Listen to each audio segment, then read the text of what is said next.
All right, folks, settle in because today we're diving deep into a what-if scenario that could have rewritten the entire Game of Thrones saga. What if Cersei Lannister, against all odds, had given Robert Baratheon a Trueborn heir? Not a son, mind you, we explored that territory before with Lyanna, but a daughter asterisk. Buckle up because this is What If Robert and Cersei Had a Trueborn Daughter. Our story kicks off in the Red Keep, 2 years after Robert Baratheon seized the Iron Throne. The realm, for the most part, is experiencing a fragile peace. The Mad King is dead, Rhaegar Targaryen is dead, and the remaining Targaryens are scattered across the narrow sea, a lingering threat that keeps Robert on edge, always fearing their return. But today, the Red Keep is focused on a different matter, the royal labor. Forget war drums and battle cries.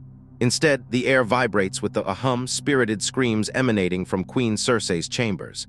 Midwives and Maester Pycelle flit about, attending to the laboring queen.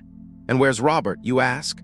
Well, our dear king, Ever the Hunter, has taken a sizable entourage into the Kingswood, determined to bag a magnificent stag in honor of his heir's birth, believing it a fitting gift and a good omen for his reign. In Robert's absence, a figure of quiet intensity kneels beside Cersei, Sir Jaime Lannister, the Kingslayer, her twin brother. Custom dictates that only the father should be present, but nobody is going to stop Jaime Lannister from being there with his sister.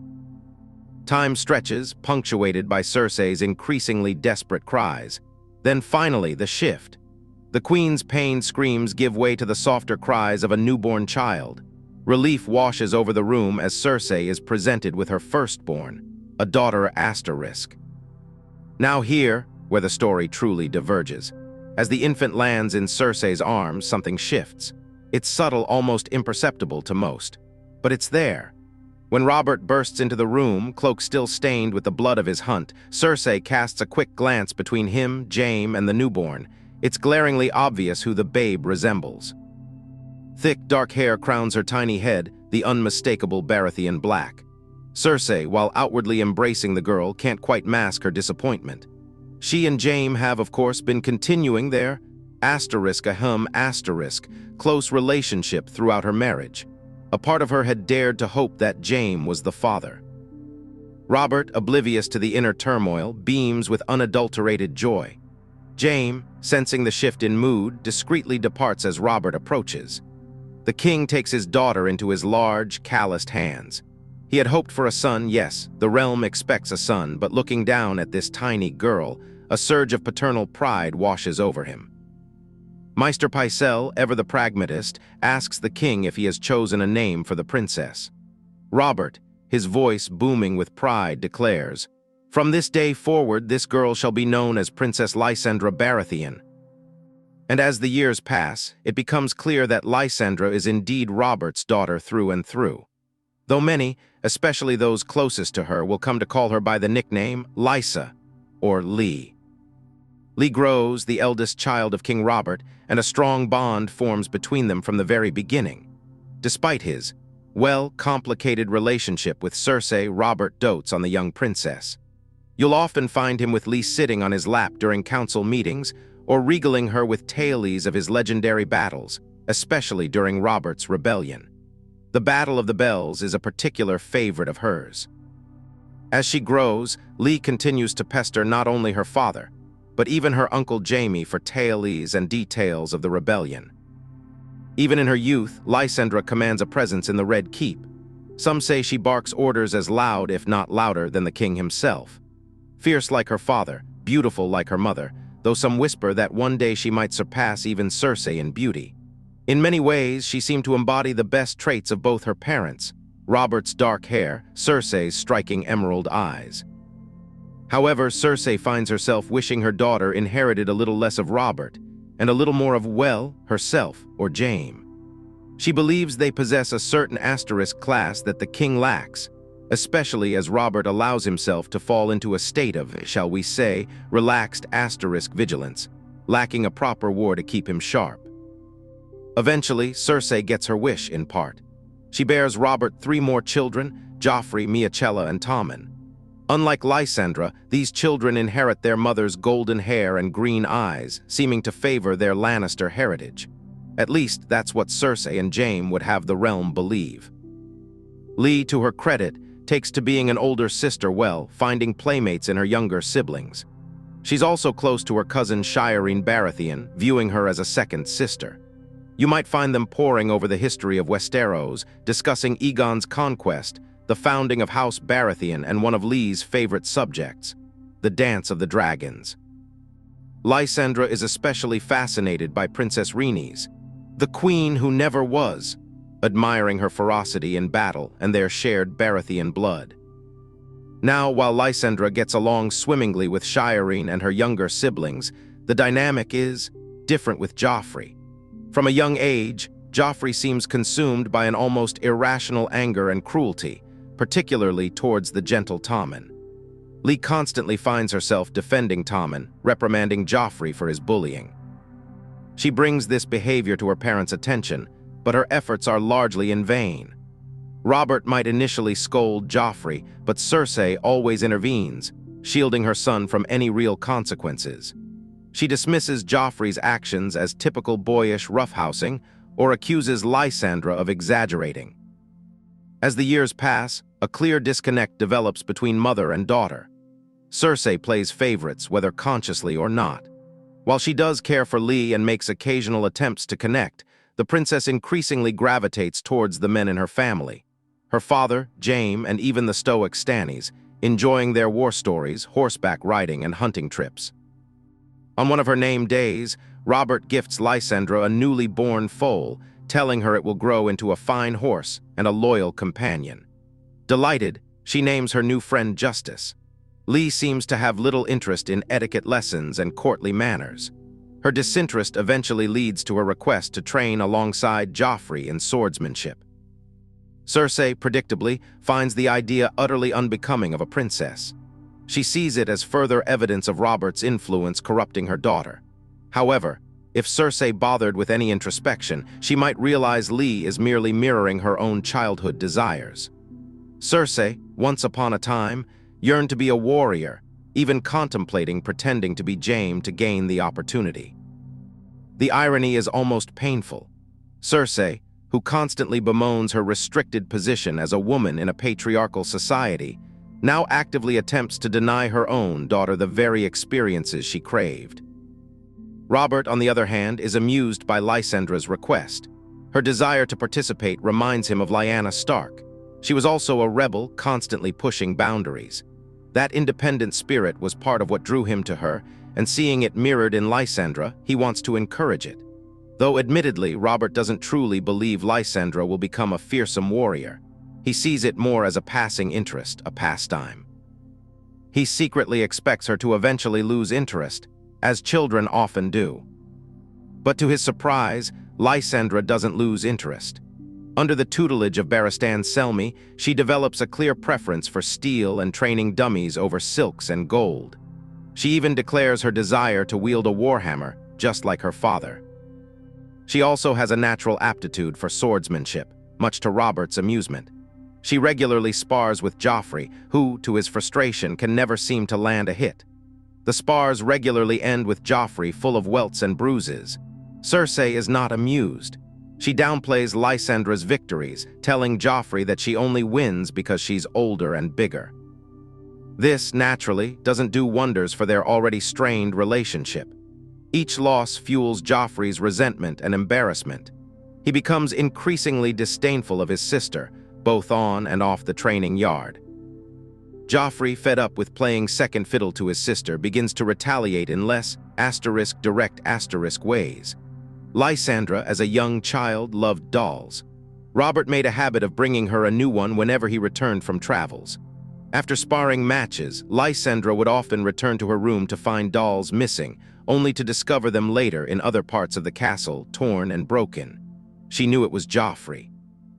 Robert, frustrated by the recurring issue, tries a different tactic. Instead of a doll, he gifts Lysendra a cat, a rusty orange tabby she names Nymeria. Nymeria becomes her constant companion, and the dolls are forgotten. But one day, Nymeria goes missing, and like the dolls before, Lysendra finds the cat in another part of the castle, broken. Everyone assumes Nymeria simply fell from a window, but Lysendra knows the truth. She sees the faint claw marks that Joffrey tries to hide on his hands and the smug smirk he can't quite suppress. She snaps. It takes several guards to pull her off Joffrey, but not before she breaks his nose. This incident proves to be the last straw. Cersei uses it as an excuse to convince Robert to cease Lysendra's sword training. She argues that it's fueling her violent behavior and that it's unbecoming of the son of the king to be constantly humiliated by his own sister. Lysendra, she claims, is emasculating Joffrey, and if he is to rule the realm one day, he cannot be subjected to such constant embarrassments. Robert, weary of Cersei's persistent nagging, reluctantly relents. Lysendra's days of wooden swords and sweat are seemingly over, further widening the rift between mother and daughter and brother and sister. Tension permeates the Red Keep. Lysendra finds herself contemplating whether kinslaying is really that heinous a crime every time she catches Joffrey's smug expression. After some pleading, Robert allows Lysendra to continue her archery training in the courtyard, but the Red Keep feels like a gilded cage. It is then Jon Arryn, Hand of the King and a grandfather figure to Lee, offers a solution. Prince Daenys has decided to forfeit his seat on the small council as Master of Ships, returning to Dragonstone. Jon Arryn suggests that Princess Lysendra accompany him, fostering at the ancient seat. Robert is hesitant. He doesn't relish the idea of being separated from Lysendra, especially given the growing distance within his family. Jon Arryn argues that fostering with Stannis could ease tensions, allowing things to decompress in the capital. When she returns, it will be a fresh start. Robert then reveals that Cersei had made a similar suggestion. She wanted Lysendra to foster at Casterly Rock, under the watchful eye of Tywin Lannister, reminding him that she is just as much a Lannister as she is a Baratheon. Jon Arryn counters, saying that Dragonstone would be more appealing to Lysendra, given her love of history and admiration for the Targaryens. Ultimately, Robert agrees with Jon Arryn. Lysendra will foster on Dragonstone. Lee grows up the eldest child of King Robert, and from the day she's born, it's clear the two of them share a very strong connection. Despite his lacking relationship with her mother, Robert can always be found doting on the young girl, taking her to council meetings and letting her sit on his lap while he attends them, playing with her and even regaling her with tales of his past battles. The stories are always embellished, of course, but Lee doesn't mind. She hangs on every word, wide-eyed and enthralled. One of her favorites is the Battle of the Bells, where Robert Baratheon was almost found by loyalists of Mad King Aerys. He was hidden by the townspeople until her uncle Eddard Stark and Hoster Tully came to help him. Later, after the Greyjoy rebellion took place, she makes her father retell her with all the details of the fight, even pestering her Uncle Jaime for stories as well, since he also took part in this conflict. It's often said that even in her youth, Lysendra had a grand presence in the Red Keep, often barking orders as loud as the king, if not louder. She was twice as fierce as her father, and nearly as pretty as her mother in childhood, though some speculated that she would one day eclipse even her in that regard. In some ways, Lysendra seems to be the best of both of her parents, appearance-wise, with Robert's coal-black hair and Cersei's emerald-green eyes. Though her mother could stand to see a little bit less of Robert in her firstborn child, and more of herself or her brother Jaime, believing that they have more class than the king, who is slowly letting himself go without a proper conflict to keep him on edge. Eventually, Cersei's wish happens to come true with the birth of her next 3 children, Joffrey, Miachella, and Tommen. Unlike their eldest sister, they have not only the green eyes of their mother, but her golden hair, favoring their mother over their father. At least that's what Cersei and Jaime would have the realm believe. Lee takes well to being an older sister, enjoying having playmates outside of her cousin Shireen, who she is also close with, viewing her as a second sister sometimes. The two of them can often be found reading together, going over major events in the history of Westeros, like the conquest of Aegon and his sisters, the founding of House Baratheon, and the Dance of the Dragons, one of Lee's favorite subjects. Lysendra particularly favors Princess Rhaenys, the queen who never was, for her ferocity in battle and their blood ties, as Rhaenys' mother was also a Baratheon. Because of that, she felt a certain kinship with her, even though she was long dead. though that couldn't be said for everyone she supposedly shared a relationship with. While Lysendra was known for getting along with Shireen and her younger siblings Tommen and Miachella, things were different with her brother Joffrey, who from a young age seemed angry and cruel for no reason, especially to the youngest of the Baratheons, particularly gentle Tommen. A lot of the time, she has to defend him and reprimand her younger brother for his bullying. She would even bring this up to her parents, but despite her protests, nothing ever came of it. Each time Robert might have punished Joffrey for his actions, Cersei always intervened, sheltering her son from Robert's wrath and forcing him to back down, using Joffrey's immaturity as an excuse, as it's normal for boys to fight, even though only one of them is throwing punches. She even says that her daughter is blowing things out of proportion sometimes, something that Lee doesn't appreciate. It becomes evident as the years go on that there is a disconnect between mother and child. Cersei tends to play favorites, whether she's aware of it or not, and while she does care about Lee and tries to engage with her at times, the princess often prefers to spend time with the men of her family instead, like her father, her Uncle Jaime, and even Uncle Stannis, even though she thinks he's pretty boring given how serious he is all the time. She loves hearing their war stories, riding horses, and even going out hunting with them, even if she isn't an active participant in them. She loves to tag along and observe, which Robert adores, so much so that one of her name days, he gives her a newly born foal, saying that it will grow into a fine horse for her and a riding companion, that way she won't have to sit with him when they go out. This delights her, and she names her new friend Justice. She doesn't seem to have much interest in etiquette lessons or proper manners. It even gets to a point, sometime later, where she wants to be trained alongside her little brother Joffrey, to be able to use swords. Cersei thinks it's unbecoming of a princess, and her own daughter, believing that the taint of Robert Baratheon was slowly corrupting her. Though if she paid attention and offered some self-reflection, it would be clear that Lee is acting just like she did when she was a child. There was a time when Cersei Lannister wanted nothing more than to be a warrior. She was even willing to pretend to be her own brother just for a chance to train. So it's ironic that Cersei, who often laments her position and status in the world as a woman, would actively try to deny her daughter from pursuing her interests, especially when her father would likely be more than accommodating towards her, which he is. Robert isn't put off by his daughter's request. In fact, he's amused by it. Lysendra wanting so badly to participate kind of reminds him of Lyanna, his lost love. She had been a rebel too, pushing boundaries and norms. It's one of the reasons he fell for her. So seeing that familiar spark in his daughter, he wants to nurture it as best as he can. Though admittedly, Lee becoming a swordswoman of sorts isn't really an idea he entertains or takes all that seriously. The king doesn't truly expect his daughter to become a formidable dame or leader of armies. In his eyes, it's just an interest, a pastime for his daughter he decides to feed into for the time being. No harm, no foul. A part of him even secretly believes that eventually his daughter may even get bored of it, as children often do, once they age and find new things to latch onto. But to his surprise, Lysendra doesn't get bored of it. In fact, it seems that under the tutelage of Barristan Selmy, she prefers steel and training dummies to things like silk and gold, what most ladies tend to value. She even says that she wants to use a warhammer like her father Robert's when she's old enough. She even seems to have a knack for sword play, which surprises the king, as Lysendra often spars with her younger brother Joffrey, who can never seem to hit her, and usually leaves their encounters with new welts and bruises, which amuses their father. Cersei, not so much. She often downplays her daughter's victories to console her son, saying that she only wins because she's older and bigger than Joffrey.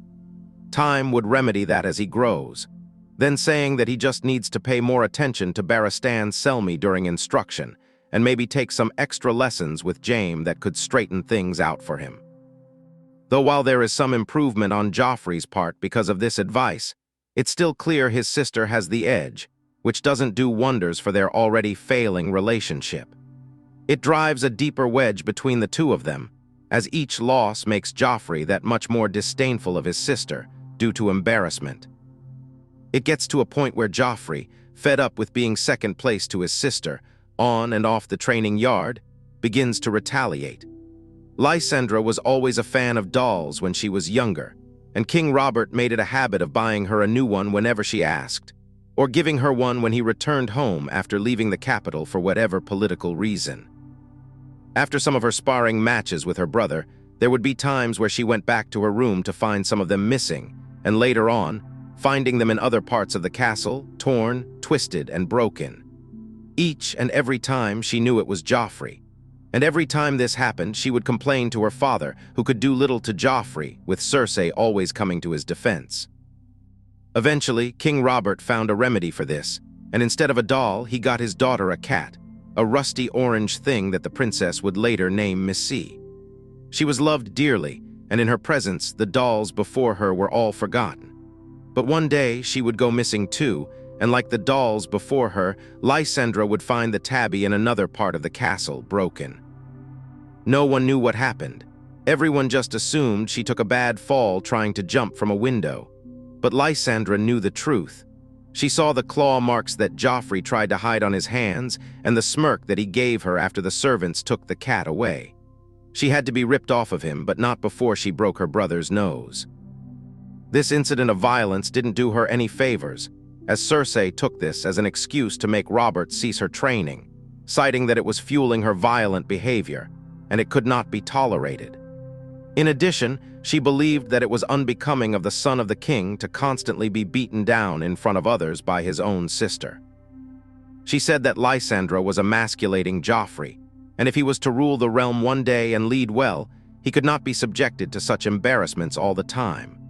Robert initially refuses to hear this, but eventually, Cersei's pestering gets to him, as it often does. So her days of wooden swords and sweat are seemingly over, which deepens the rift between mother and daughter and brother and sister. Things become tense in the Red Keep as a result of this, and every passing day in the Red Keep, Lysendra contemplates if kinslaying is really such a heinous crime. Each time she sees Joffrey's smug face. After some begging, her father King Robert gave some leeway on Cersei's punishment and allowed her to train in the courtyard again, but unfortunately no longer with a sword. Instead, she was restricted to bows, and most days she can be found shooting at targets, often pretending that they're Joffrey. These days, the Red Keep seems suffocating to her, with all the tension that's begun to settle in. Alright, so, as we saw in the last segment, Lysendra, despite being Robert's Trueborn daughter, isn't exactly living a fairy tale. Her childhood, while filled with moments of joy and a strong connection with her father, is starting to unravel. We're entering the seeds of discord portion of our story, and trust me, these seeds are about to sprout some seriously thorny problems. So Joffrey, right? We all know Joffrey, the poster child for royal entitlement and, let's be honest, just plain cruelty. As Lysendra grows, Joffrey's tendencies escalate.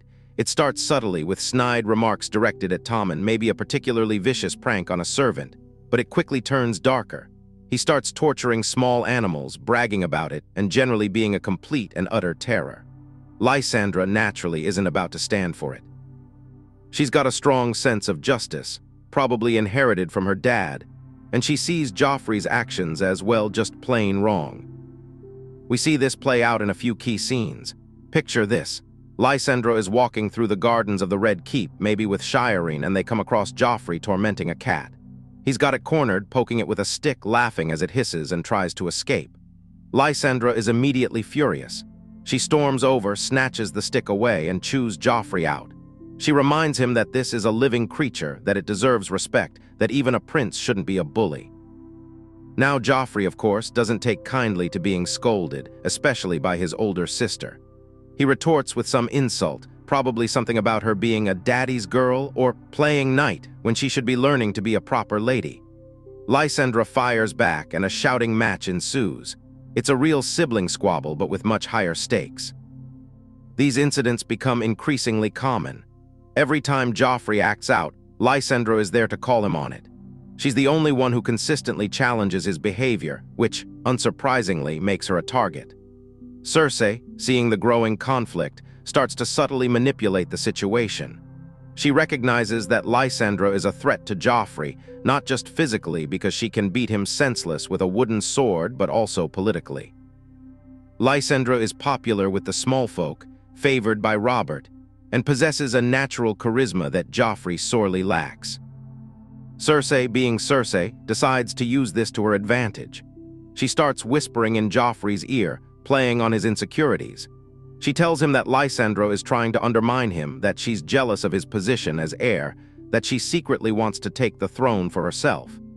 It's all classic Cersei manipulation, designed to sow discord and turn Joffrey against his sister. We see Cersei actively working to undermine Lysendra's image. If Lysendra excels in her sword training, Cersei is quick to point out that it's unbecoming of a princess. If Lysendra is kind to the servants, Cersei suggests that she's trying to buy their loyalty.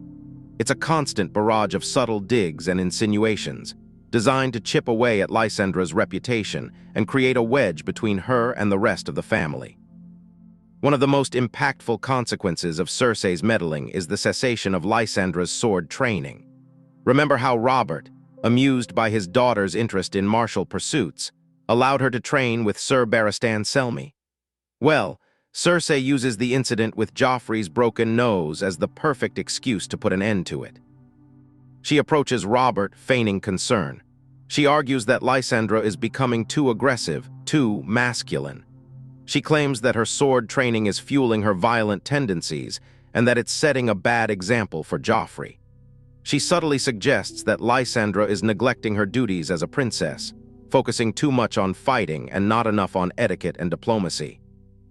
Robert, worn down by Cersei's constant nagging and perhaps a little concerned about the growing tension in the Red Keep, eventually caves.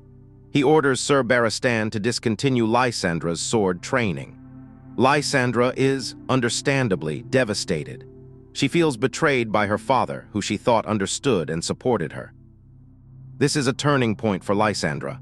She begins to realize that her position in the Red Keep is precarious, that Cersei is actively working against her, and that even her father isn't always on her side. The Red Keep, once a place of relative security and happiness, starts to feel like a gilded cage.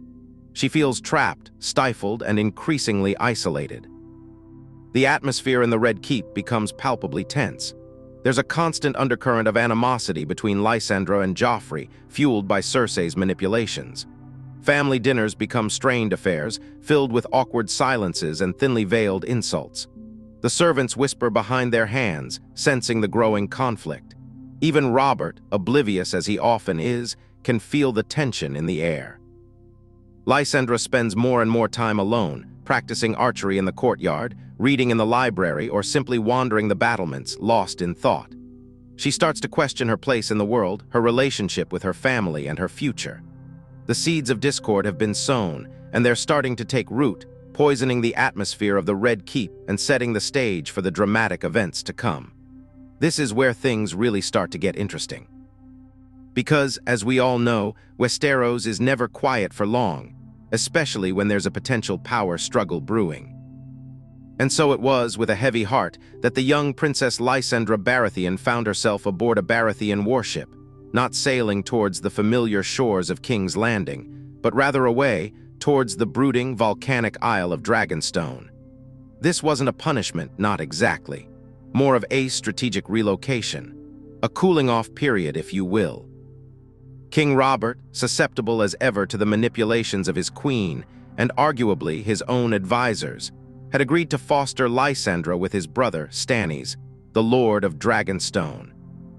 The official reason, of course, was to ease the tension that had been simmering within the Red Keep ever since that asterisk incident with Joffrey's cat miss. Cersei, ever the concerned mother, at least when it suited her, had painted Lysendra as an unruly tomboy, a disruptive influence on her precious Joffrey.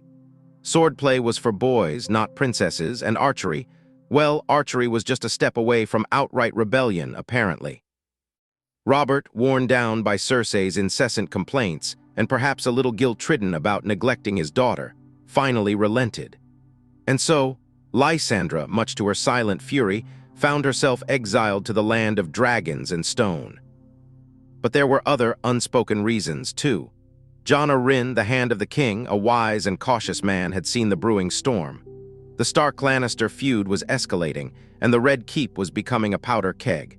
Getting Lysendra out of the capital, away from the influence of Cersei and the machinations of the court, was a prudent move.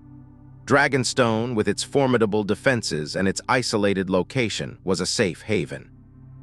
And Stannis, despite his rigid nature and lack of charm, was an honorable man, a man who would protect Lysendra's interests. Or so everyone hoped. As the ship sliced through the waves, Lysendra stood at the railing, her dark hair whipped by the wind. Dragonstone loomed in the distance, a jagged silhouette against the stormy sky. It was a far cry from the bustling, vibrant city of King's Landing, a place of gray stone and harsh winds. Yet there was a strange allure to it, a sense of history and power that resonated with her. This was the ancestral home of House Targaryen, the island from which Aegon the Conqueror had launched his invasion of Westeros. Legends whispered in every stone, and Lysendra, with her insatiable thirst for knowledge, found herself intrigued. Life on Dragonstone, as one might expect, was different. Stannis Baratheon was not a man of lavish entertainment or frivolous pursuits. His days were filled with matters of governance, naval strategy, and the study of ancient texts. Dragonstone was not a place for revelry. It was a place for discipline and duty. But Stannis, to his credit, did not neglect Lysendra. He saw her as Robert's daughter, a princess of the realm, and treated her with the respect and solemn consideration he afforded all matters of state. Her days were structured, almost regimented. Lessons with Maester Cresson continued her education, delving deeper into history, geography, and the intricacies of courtly politics. Cresson, a kind, if somewhat frail old man, recognized Lysendra's sharp intellect and encouraged her intellectual pursuits. She devoured books on the Targaryen kings, the rise and fall of Valyria, and the history of Westeros before the conquest. She learned of the dragons, the dragon lords, and the secrets of old Valyria. And thankfully, Stannis did not forbid her archery training. He understood her love for it, her natural talent, and recognized that it was a valuable skill for a princess to possess, even if it wasn't considered traditionally ladylike. Under the watchful eye of Sir Davos Seaworth, a former smuggler turned knight, she honed her skills, practicing for hours on the windswept cliffs of the island. Davos, a plainspoken and honest man, became a trusted mentor, offering her practical advice and unwavering support. She also spent considerable time with Shireen, Stannis' daughter, her good sister. Shireen, afflicted with grayscale, was a gentle and kind soul, often overlooked and pitied by others. But Lysendra saw past her disfigurement, recognizing the intelligence and warmth that lay beneath. They bonded over books, sharing stories and dreams, finding solace in each other's company. Shireen, in her own way, provided Lysendra with a much-needed sense of normalcy amidst the austere atmosphere of Dragonstone. Yet, despite the education and the training, there was a profound sense of isolation. Letters from King's Landing were infrequent, filled with polite platitudes and carefully chosen words. Cersei wrote occasionally, expressing her concern for Lysendra's well-being, but the letters felt cold and distant, lacking the warmth and affection a mother should have for her daughter. Joffrey, of course, never wrote. Tommen and Miachella sent simple, childlike drawings and messages of affection, but even those felt filtered, as if they were being dictated by Cersei. The further away she got from King's Landing, the more estranged she felt from her parents. She was her father's daughter, but not her mother's. She had been sent away, that much was true. Although they told her she could come back one day, did they even want her back? Dragonstone became both a sanctuary and a prison. She was safe from the intrigues of the court, but she was also cut off from her family, from the world she knew. She was a princess without a kingdom, a daughter without a home. As the weeks turned into months and the months into years, Lysendra grew increasingly restless, yearning for a purpose, a way to make her mark on the world. Little did she know, the storm clouds were gathering, and the world was about to be plunged into chaos, a chaos that would demand everything she had to give. The whispers from home would soon turn into screams. Lysendra's life on Dragonstone settled into a rhythm. Days bled into weeks, then months, marked only by the changing tides and the frequency of Maester's visits bearing correspondence. She found a strange solace in the isolation, a detachment from the courtly intrigues that had always felt suffocating. She excelled in archery practice, her arrows finding their mark with increasing accuracy, each bullseye a small victory against the unease that gnawed at her. She pored over histories, the rise and fall of empires echoing in the desolate halls of the ancient castle. She even found a grudging respect for Stannis. whose unwavering adherence to duty, while often grating, provided a strange sense of stability in a world that seemed increasingly chaotic. But the whispers from home could not be silenced. They arrived in the form of letters, carefully penned on parchment bearing the royal seal. At first they were infrequent, filled with mundane details of court life, news of Tommen's progress with his lessons, Miacella's fascination with needlepoint. They were crafted, Lysendra suspected, under Cersei's watchful eye, designed to paint a picture of normalcy, of a kingdom at peace. Then the tone shifted. The letters became more frequent, more urgent. Maester Pycelle's scrawling script replaced the elegant flourishes of the royal scribes. The contents grew increasingly alarming. The first of these disturbing missives detailed Joffrey's betrothal to Sansa Stark. Lysendra frowned as she read the words, her brow furrowing with concern. She remembered the stories her father had told of Ned Stark, a man of honor, of unwavering integrity. A stark contrast, she thought, to the viper's nest that was the Red Keep.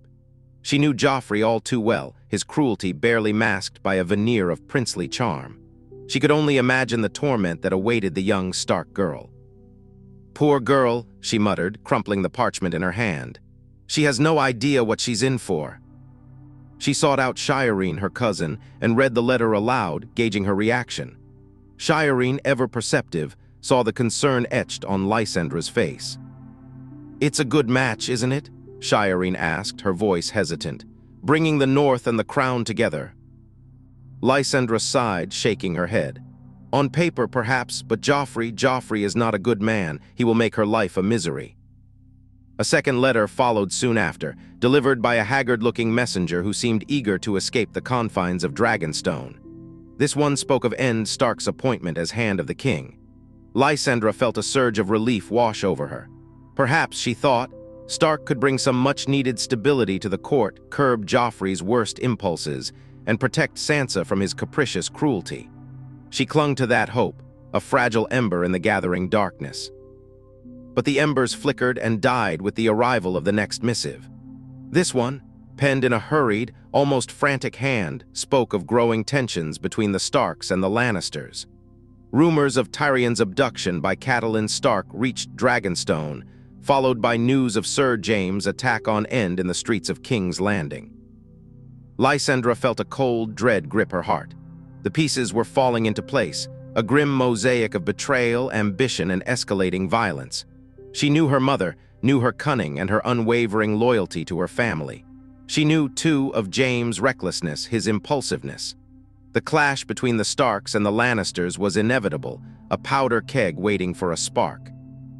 She sought out Stannis, finding him hunched over maps in his chambers, his face grim. She thrust the letters into his hands, her voice tight with apprehension. "Uncle," she said, "something is terribly wrong in King's Landing. A war is brewing." Stannis scanned the letters, his lips thinning into a tight line. He said nothing for a long moment, his eyes narrowed, calculating. "This Stark," he finally said, his voice gravelly, "he is either a fool or a pawn, or both." "But what will happen?" Lysendra pressed, her anxiety mounting. "What will become of Sansa, of my father?" Stannis remained silent for another moment, his gaze fixed on the maps before him. He was a man of few words, of even fewer emotions, but Lysendra knew him well enough to recognize the storm brewing beneath his stoic facade. "War," he said finally, his voice low and grim. "That is what will happen, a war that will consume the realm." The final letter arrived like a death knell, shattering the last vestiges of hope. It spoke of Tywin Lannister's ravaging of the Riverlands, of the brutality inflicted upon the innocent. It painted a picture of chaos and despair, of a kingdom descending into anarchy. Lysendra stared at the words, her mind reeling. She knew her grandfather, knew his ruthlessness, his unwavering commitment to preserving the Lannister name. But to unleash such carnage, such senseless violence, it was beyond even her expectations. She retreated to her chambers, locking the door behind her. She paced restlessly, her hands clasped tightly behind her back. The whispers from home had become a deafening roar, a cacophony of betrayal and bloodshed. She knew with a chilling certainty that the realm was on the brink of collapse. The carefully constructed peace that her father had forged was crumbling before her eyes, replaced by a maelstrom of violence and ambition. And she, trapped on this desolate island, was powerless to stop it. She sank into a chair, her head in her hands. The weight of the world, it seemed, had settled upon her shoulders. She was a Baratheon, a princess of the realm. But what good was a princess, she wondered, when her kingdom was tearing itself apart? What good was her lineage, her power, when she was powerless to prevent the coming storm? And just like that, the small, tentative hope that had flickered within Lysendra's breast, a hope for reconciliation, for a return to some semblance of normalcy, was brutally extinguished. News from King's Landing arrived on Dragonstone, carried by a grim-faced messenger, a man visibly shaken by what he had witnessed in the capital. It was delivered not as a formal proclamation, but as a whispered, fearful confession, a torrent of information barely contained. The king is dead. Robert Baratheon, the man who had held Lysendra in his arms, the father who had regaled her with tales of war and rebellion, the king who, despite his flaws, had shown her a love that felt as boundless as the narrow sea, was gone. Taken, as the messenger cautiously reported, by a hunting accident. A boar. The details were sketchy, inconsistent, deliberately obscured, all indicating something far more sinister than a simple mishap. But the death of her father, as devastating as it was only the first blow. The messenger continued, his voice barely audible above the crashing waves that battered the Dragonstone shore.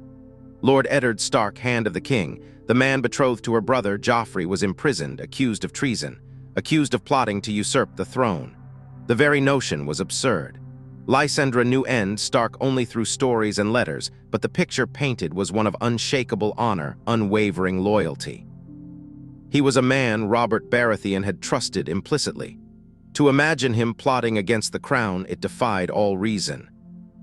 Lysendra, reeling from this one-two punch of grief and disbelief, immediately demanded passage back to King's Landing. She needed to see for herself, to understand what had happened, to pay her respects to her father. More than that, she felt a burning need to protect her younger siblings. Joffrey, in his impetuousness, his cruelty, would undoubtedly lash out. Tommen and Miachella, gentle and innocent, would be caught in the crossfire. She had to get to them. "Uncle Stannis," she pleaded, her voice tight with suppressed emotion, "you must allow me to return. My family needs me. I am Robert's daughter. I have a right to be there." Stannis, however, was unyielding. "Your place is here, Lysendra," he declared, his voice as cold and unforgiving as the Dragonstone itself. "King's Landing is a nest of vipers, a den of intrigue and betrayal. You would be walking into a trap." "A trap set by whom, uncle?" "By my own brother," Lysendra challenged, her eyes flashing. "By my mother." She wouldn't believe it. Yet a seed of doubt, planted long ago by whispered rumors and furtive glances, began to take root. "By those who seek to profit from chaos," Stannis replied, his gaze unwavering. "By those who would see the realm plunged into war. Joffrey is a boy, easily manipulated. Cersei is a Lannister. Her loyalties are to her family, first and foremost. Your safety is paramount, Lysendra. I will not risk your life on a fool's errand." "But what of Tommen and Miachella?" she cried, her voice cracking. "They are innocent. They need protection." "They are hostages," Stannis said bluntly. "Pawns in a game far greater than themselves. Their fate is uncertain." Uncertain, a chilling word, pregnant with unspoken dread. But Lysendra Baratheon was not one to surrender to despair. Not entirely. Days turned into weeks, and the tension on Dragonstone grew thicker. Lysendra, confined to the island, felt like a caged lioness, packing restlessly within her gilded prison. She continued to implore Stannis to argue, to reason, but his resolve remained unshaken. He refused to allow her to leave, citing the dangers that awaited her in King's Landing, the instability of the realm, the machinations of her enemies. He saw her not as a grieving daughter, but as a potential claimant to the Iron Throne, a valuable piece on the board in the Game of Thrones. And he, Stannis Baratheon, would be the one to play her. His concern, she realized, was not for her well-being, but for the preservation of his own claim. He needed her not as a niece, but as a symbol, a living embodiment of Robert's legacy, a rallying point for those who opposed the Lannister regime. It was a cold, calculated assessment, devoid of warmth or affection. And then a chilling thought began to form in her mind. Was Stannis truly acting in her best interest? Or was he merely using her, manipulating her, just as he accused Cersei of manipulating Joffrey? Was she, Lysendra Baratheon, destined to be nothing more than a pawn in someone else's game? A tool to be wielded, a banner to be raised, a sacrifice to be made. The thought was unsettling, terrifying. She would not be a pawn, she would not be a puppet. She would carve her own destiny, write her own story. But first, she needed to understand the truth. She needed to know what really happened to her father. And she needed to find a way to protect her siblings, no matter the cost, even if it meant defying her uncle, even if it meant challenging the very foundations of the realm. The news of Robert's death had ignited a fire within her, a fire of grief, of anger, of a desperate need for justice. And that fire, she knew, would not be easily extinguished. It would burn until the truth was revealed, until the guilty were brought to account, and until the Iron Throne sat upon the shoulders of its rightful heir. So back on Dragonstone, things are tense. News travels slow, but it travels nonetheless. We left Lysendra reeling from the death of her father, King Robert, but that was just the first blow. Now another raven arrives, bearing the Stark sigil, but this isn't a message of condolence or even defiance. This is different. Lysendra, her brow furrowed, breaks the seal. The Stark wax is cold beneath her fingers. Inside, the familiar, spidery script of Eddard Stark, a man she'd never met but whose reputation preceded him. The letter starts formally enough, condolences for Robert's passing, but then the tone shifts. Something in the ink seems to darken, to take on a sinister hue. End writes of his investigations into Jon Arryn's death, of the secrets he uncovered, the lies that festered in the heart of King's Landing. He speaks of a book, a lineage of Baratheon blood, and a shocking truth, that Joffrey, Tommen, and Miecella are not Robert's children. They are the products of incest, born of Cersei Lannister and her twin brother, Jaime, illegitimate, bastards born of the Kingslayer, seated on the Iron Throne as if it's nothing. Lysendra rereads the letter, again and again. Each time the words burn a little brighter, searing themselves into her mind. Incest, Joffrey a bastard, it seemed impossible, unthinkable, and yet, a cold dread settles in her stomach. Pieces of the puzzle previously scattered and nonsensical suddenly click into place. Cersei's favoritism, Joffrey's cruelty, a twisted mockery of Robert's strength. Even the children's golden hair, so unlike the Baratheon black. The world seems to tilt on its axis. The foundations of her life, the very claim to her identity, are crumbling beneath her feet. Was everything a lie? Was her whole life a sham? She crumples the letter in her fist, the parchment crackling like dying embers. The implications are staggering. If what Ned Stark wrote is true, and Eddard Stark was known for his honor, his unwavering commitment to truth, then Joffrey has no right to the Iron Throne. Tommen and Miecella have no claim either, which leaves her. Lysendra, the eldest Trueborn child of Robert Baratheon, the rightful heir, Queen. The word echoes in her mind, a thunderclap in the sudden silence. Queen. It was a title she'd never truly considered, a possibility that seemed relegated to the realm of fantasies. Now suddenly it's a stark, unavoidable reality. She stumbles from her chambers, seeking out Stannis. He's in his usual place, hunched over maps, the flickering candlelight casting harsh shadows on his face. He looks up as she enters, his expression unreadable. Melisandre stands silently behind him, her red robes seeming to absorb the light, making her almost invisible in the shadows. Lysendra thrusts the crumpled letter at Stannis. He takes it, his movements precise, almost robotic. He reads it quickly, his face betraying nothing. When he's finished, he looks up at her, his eyes like chips of ice. "Is it true?" Lysendra asks, her voice barely a whisper. Stannis nods, a single economical movement. "I suspected as much. Jon Arryn too, we were gathering proof." "But why didn't you tell my father?" The question bursts out, a mixture of anger and betrayal. "We lacked definitive proof," Stannis says, his voice flat. "Without it, Cersei would have denied it, poisoned his mind. Better to be certain." "And now," Lysendra presses, her voice rising, "now that Ned Stark is dead and this letter is all that's left." "Now," Melisandre interjects, her voice smooth as silk, "the path is clear." Lysendra turns to her, a flicker of distrust in her eyes.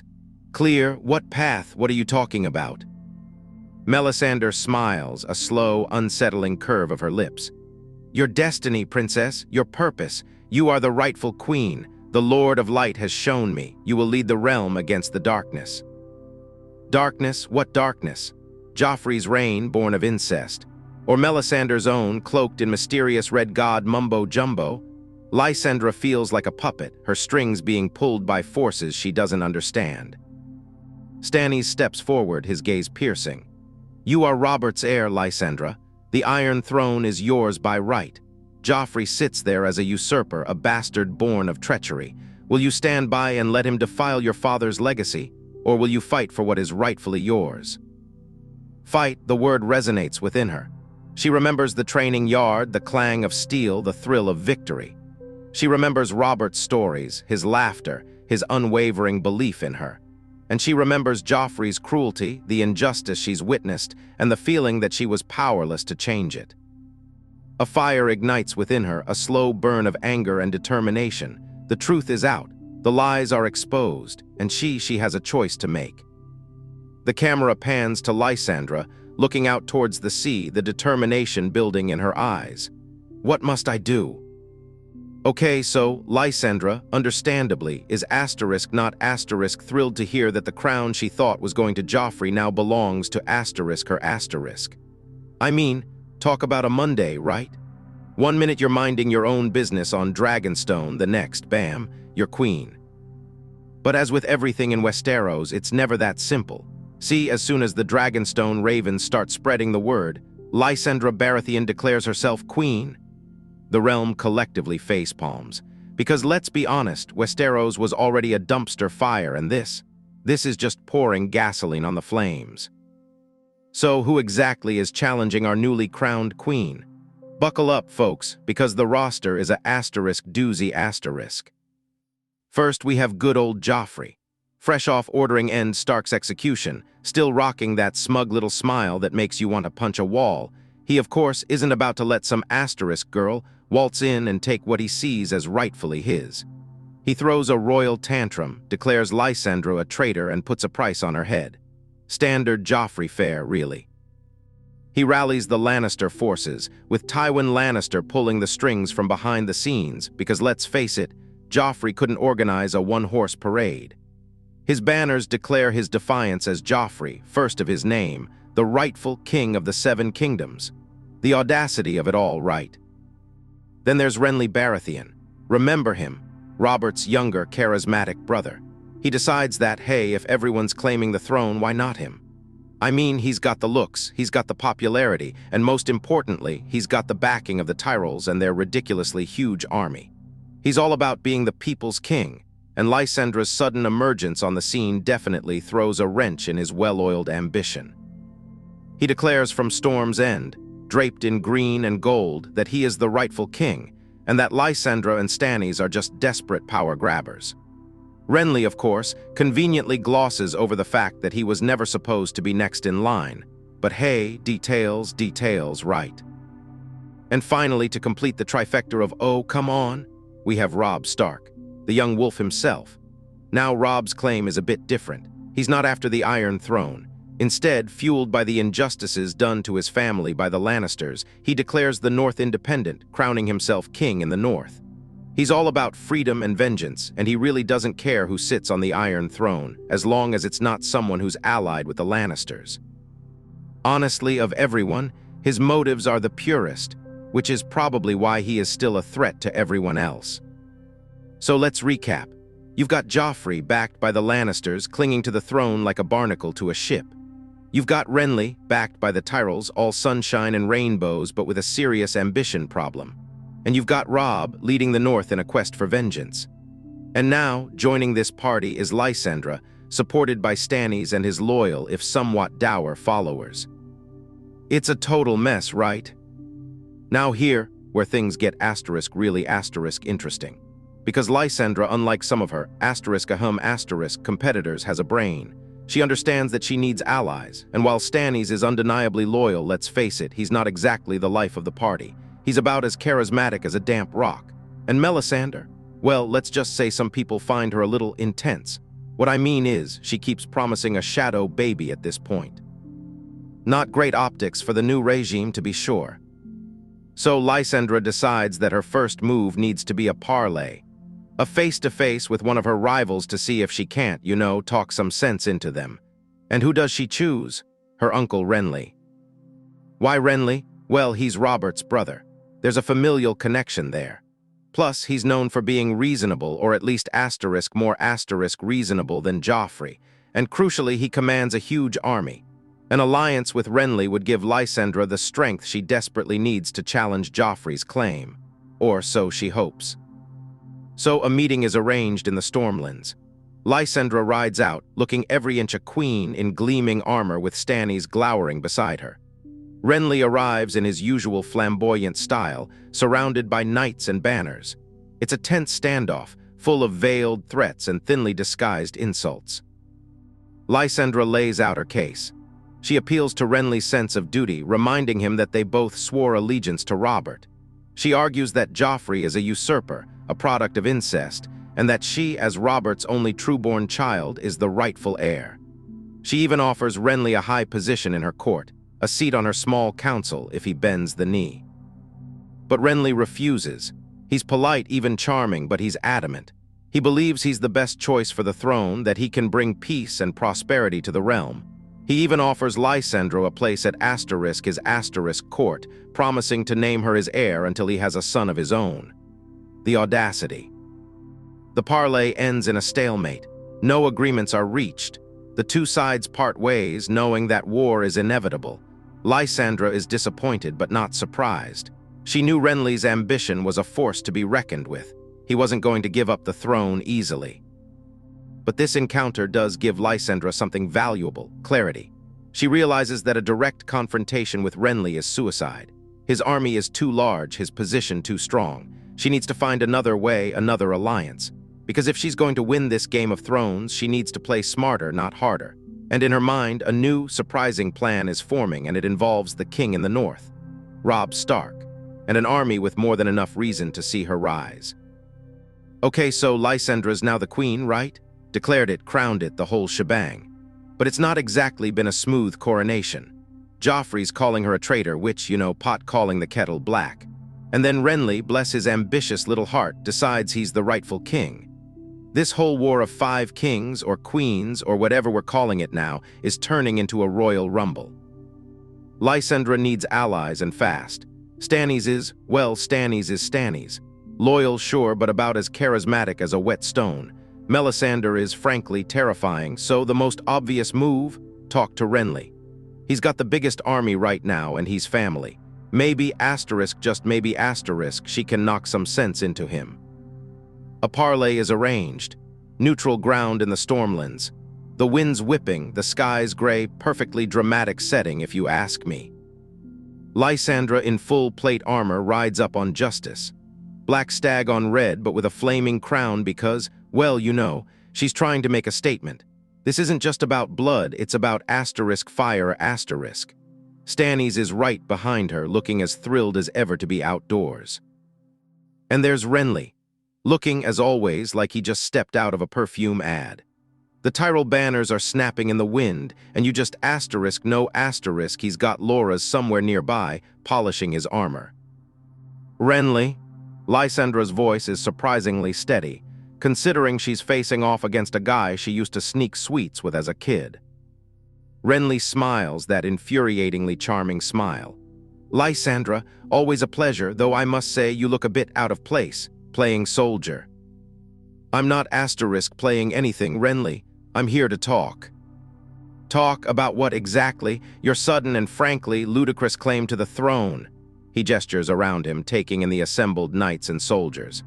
Look around you, Lysendra. This is strength. This is what it takes to rule. Strength built on lies and ambition. Father is barely cold. How can you do this? Renly sighs dramatically. Someone has to, Lysendra, and frankly, I'm far better suited to it than, anyone else currently vying for the crown. He glances pointedly at Stannis, who just glares back. You've been holed up on Dragonstone for years, playing with Targaryen history books. You have no idea what this realm needs. And you do? Is that why you're surrounded by Tyrells, promising titles and lands to anyone who will bend the knee? Is that your vision for the future? It's a practical vision, one that will bring peace and prosperity. Stannis finally speaks, his voice like gravel. Peace bought with treachery and self-interest, a hollow peace. Oh, Stannis, always the voice of reason and good cheer. Renly's smile doesn't falter. Perhaps you should be the one on the throne. The realm could certainly use a good dose of misery. Lysendra cuts in. Enough, Renly, please. This doesn't have to be a war. We're family. We should be united against Joffrey, against the Lannisters. Joffrey is a boy, a puppet. The real threat is Tywin Lannister, and I intend to deal with him. And as for being united, well, Lysendra, you're welcome to join me. Bend the knee and I'll find you a place at my court. A comfortable one, I assure you. Bend the knee to you, after you stole my throne. Renly spreads his hands. Stole? Come now, Lysendra, be realistic. You have no army, no support. Your claim is tenuous at best. I am the elder and I have the backing of the Reach. It's the logical choice. Logical for you, asterisk, maybe. What about what's right? Stannis steps forward again, his hand on his sword hilt. There is only one rightful king, and he serves the light. You have forsaken your duty, Renly. Before Renly can respond, an unexpected voice cuts through the tension. Perhaps not the only asterisk rightful king, but maybe one willing to parlay. Everyone turns. Catelyn Stark rides forward on her horse. She is flanked by a few Stark bannermen. She offers Lysendra a small nod. Lysendra responds with an incline of her head. Lady Catelyn Stark, it is a pleasure, but surely your son Robb does not need to stake claim to the Iron Throne, does he? Catelyn shakes her head. Robb has no want for the Iron Throne, Queen Lysendra, or King Renly here, but I will not stand idly by while the Lannisters continue to wreak havoc on the Riverlands and the North. Renly snorts. And what exactly does that have to do with me? This is not my fight. Catelyn turns to Renly. And that is where you are wrong, Renly. Tywin Lannister is your enemy as much as he is mine. She looks back to Lysendra. My son Robb has claimed the title of king in the North. The North and the Riverlands will secede from the Seven Kingdoms. But Tywin Lannister still needs to answer for the deaths of my husband and my son Brandon. I am merely here to listen, Queen Lysendra. Lysendra considers this. Another player in this game, yet one that could be swayed to her side. Then perhaps an alliance would not be unfeasible, Lady Catelyn. We both desire justice for our fathers, do we not?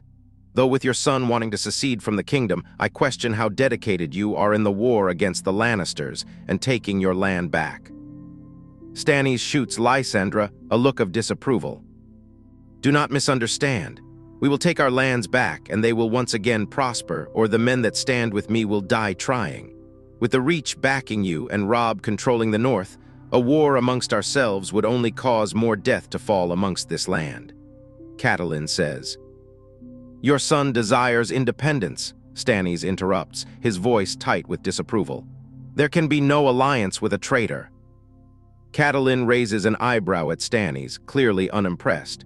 My son fights for his people, not for personal gain, a sentiment that seems lost on some.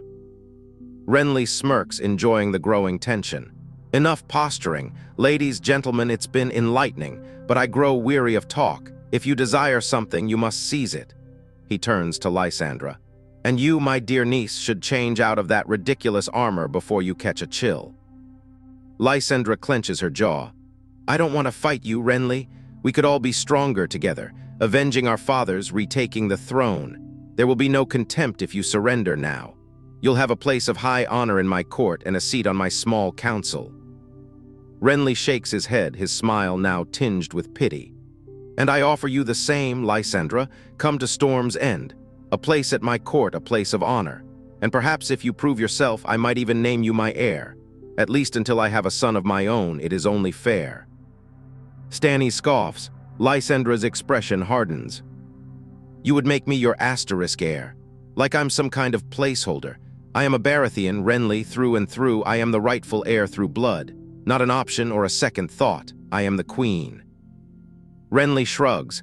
Then it seems we have nothing further to discuss. I wish you both good fortune. You'll need it. He turns his horse and signals his forces to withdraw. The Tyrell banners ripple in the wind as they depart, leaving Lysendra and Stannis facing each other. As the party leaves, Catelyn stares at Lysendra, then gives another nod. She then turns around and slowly leaves to rejoin her men. Lysendra stares after them, her face grim. He won't listen. Stannis sighs, though looks unsurprised. He has made his choice, now we must make ours. That night, Lysendra sits alone in her tent, the flickering candlelight casting long shadows on the canvas. She feels a cold dread settling in her bones. She can't fight Renly. Not now, not with the forces at her disposal. It would be suicide. But what else can she do? The next morning, Lysendra announces her decision to Stannis, Melisandre, and her advisors. It is met with resistance, but she stands firm. "We return to Dragonstone," she says. "From there, we sail north." Stannis frowns. "North, to treat with the Starks. They are rebels. They have declared for independence." "I know what they have declared," Lysendra says, her voice sharp. "But Robb Stark is not driven by greed or ambition. He fights for justice for his family. That makes him dangerous, but it also makes him reasonable. And maybe he's the key to holding this fractured realm together." "Those who are not with us are against us," Stannis retorts. "And you think that the way to rule is through fear, uncle? Your name causes children to cry, not to inspire. Your methods would not work, and those who do not learn from their mistakes are doomed to repeat it. Robb Stark has men, Stannis, men we desperately need. Renly won't listen, Joffrey is. Well, Joffrey, I need an ally, someone who understands what it's like to have everything ripped away." Melisandre steps forward, her eyes burning with an unsettling intensity. "The Lord of Light guides your path, your grace. Even through the darkness, there is a purpose." Lysendra stares at her, a flicker of unease in her eyes. "I hope you're right, Melisandre, because right now all I see is darkness." So Lysendra makes her decision. A gamble, to be sure, but maybe, just maybe, it's the only way to survive. She's going to the north. To meet with the king in the north, Robb Stark, and try to forge an alliance. It's a long shot, and it might just get her killed. But what other choice does she have? And so, with Renly's rebuff still ringing in her ears, Lysendra faced a harsh reality. Head-on conflict with the Tyrell-backed might of the Stormlands, and the Reach was a fool's errand.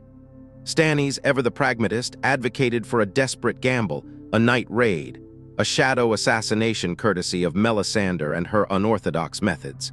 But Lysendra, despite her grief and anger, saw the long game. A Pyrrhic victory against Renly would leave her weakened, vulnerable to Joffrey, to the Lannisters, and to the creeping threat of the North. Because in truth, as much as she hated to admit it, Robb Stark, the self-proclaimed king in the North, represented a far more immediate and potentially valuable strategic asset than the smoldering ruins of Storm's End. He wasn't fighting for the Iron Throne. He wasn't driven by personal ambition or a lust for power. He was fighting for justice, for vengeance, and for the safety of his people, motivations that, however radical their expression, resonated deeply within Lysandra's own heart. The North, with its fierce warriors and its unwavering loyalty to the Stark name, was a force to be reckoned with.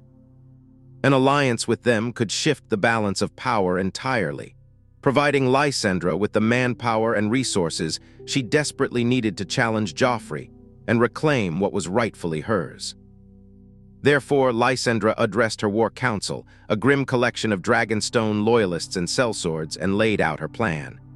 "We will not bleed ourselves dry on Renly's shield," she declared, her voice ringing with a newfound resolve.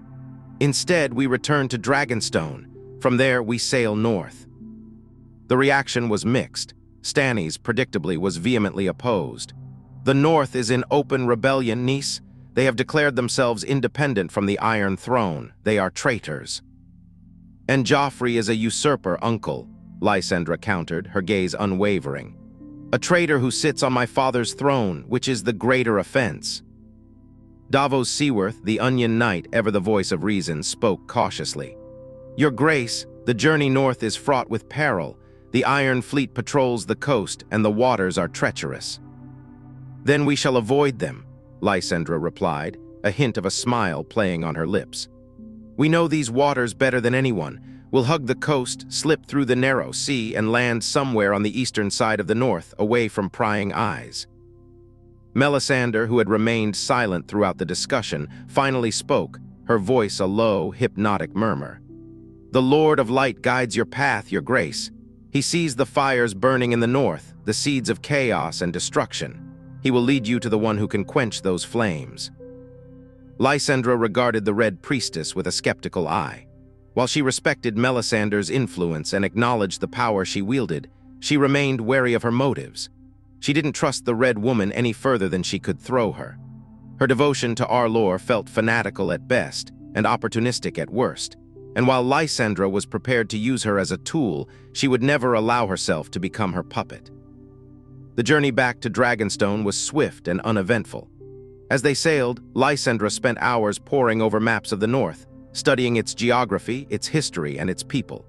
She read accounts of Robb Stark's victories on the battlefield, his cunning strategies, and his unwavering commitment to his cause. The more she learned, the more convinced she became that an alliance with him was not only possible, but essential. Upon their arrival at Dragonstone, preparations began immediately. Ships were provisioned, crews were assembled, and messages were sent ahead discreetly to contacts along the eastern coast of Westeros, requesting safe passage and assistance. The atmosphere on the island was thick with tension. Stannis remained unconvinced of the wisdom of Lysendra's plan, but he grudgingly conceded to her authority. He knew that challenging her directly would only further divide their already fragile forces. Instead, he doubled down on his preparations for war, reinforcing the defenses of Dragonstone and drilling his troops relentlessly. Lysendra, meanwhile, focused on crafting her message to Robb Stark. She needed to convince him that she was not an enemy, but a potential ally, someone who shared his goals and understood his struggles. She stressed their shared desire for justice, their mutual disdain for the Lannisters, and their commitment to avenging their fathers. She even alluded to the possibility of recognizing the North's independence, a concession that undoubtedly ruffled Stannis' feathers, but which Lysendra believed was necessary to secure Robb's cooperation. The letter was entrusted to a trusted messenger, a seasoned sailor known for his discretion and his ability to navigate treacherous waters. As he set sail for the north, Lysendra could only hope that her words would reach Robb Stark's ears, and that he would be willing to listen. The journey north was long and arduous. They sailed under the cover of darkness, hugging the coastline, navigating through treacherous currents, and avoiding the watchful eyes of the Iron Fleet. The weather was unforgiving, the seas were rough, and the morale of the crew was constantly tested. But Lysendra pressed on, driven by her unwavering determination and her belief that a brighter future awaited her in the north.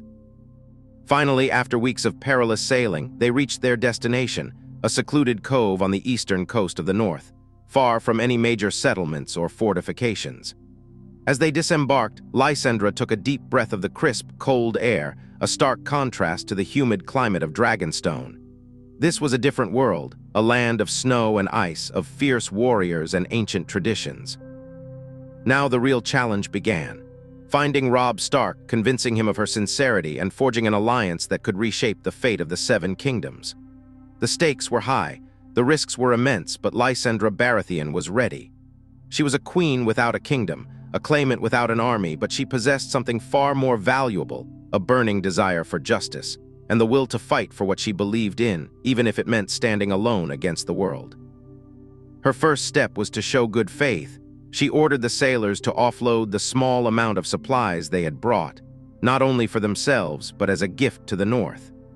If she was to be a true ally, they would need to see her as something other than a southern invader.